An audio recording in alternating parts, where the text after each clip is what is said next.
তোমালোকে সোনকালে ঘৰলৈ ঘূৰি আহা। মোৰ সিহঁতৰ বেলেগ মোৰ কোনো নাই, যাতে য'তে আছে আহক সোনকালে, মই এইটোৱে বিচাৰিছোঁ। পত্নী আৰু পুত্ৰক বিচাৰি সংবাদ মাধ্যমৰ সন্মুখত কান্দি উঠিল স্বামী। পুৱা একেলগে চাহ খাইছিল তিনিজনে।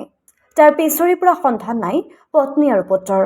শনিবাৰৰ পৰা নিৰুদ্দেশ মাতৃপুত্ৰৰ। ঘটনাৰ স্থান কমলপুৰ। শনিবাৰে পুৱা স্বামীয়ে কামলৈ বুলি ঘৰৰ পৰা ওলাই গৈছিল পত্নী আৰু পুত্ৰক ঘৰত থৈ। পিছত দুপৰীয়া ঘৰত ভাত খাবলৈ আহি দেখে পত্নী আৰু পুত্ৰ ঘৰত নাই।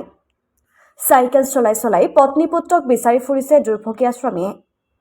যাকে যেনেকে য'তে লগ পাইছে তেওঁক সুধিছে, পত্নী পুত্ৰৰ ফটো দেখুৱাইছে। সুধি গৈছে এফালৰ পৰা মাথো। আলহী অতিথিৰ ঘৰত গৈছে নেকি তাকো খবৰ লৈছে। কিন্তু খবৰ নাই ক'তো পত্নী আৰু পুত্ৰৰ। নিৰুদ্দেশে পত্নীক বিচাৰি হাবাথুৰি খাইছে স্বামীয়ে। অৱশেষত 3 দিনৰ মূৰত কাষ চাপিল কমলপুৰ আৰক্ষীৰ। নিৰুদ্দেশ সন্দৰ্ভত দাখিল কৰিলে এজাহাৰ।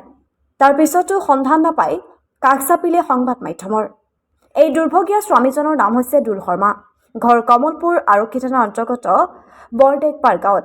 পত্নীৰ নাম প্ৰণামী দাস শৰ্মা আৰু পুত্ৰ নিৰুদ্দেশৰ বিষয়ে অৱগত কৰে কমলপুৰ আৰক্ষীক।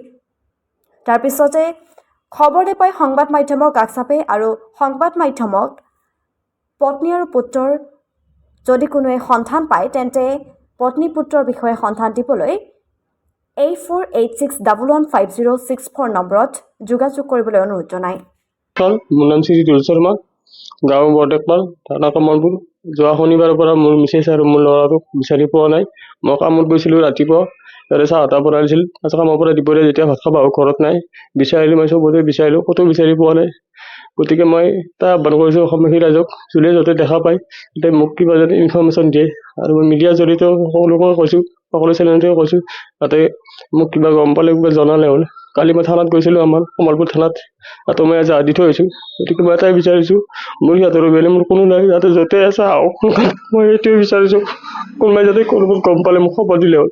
মোৰ ফোন নম্বৰ 8486115064। এইটো নম্বৰত মোক কণ্টেক্ট কৰিলে হ'ল।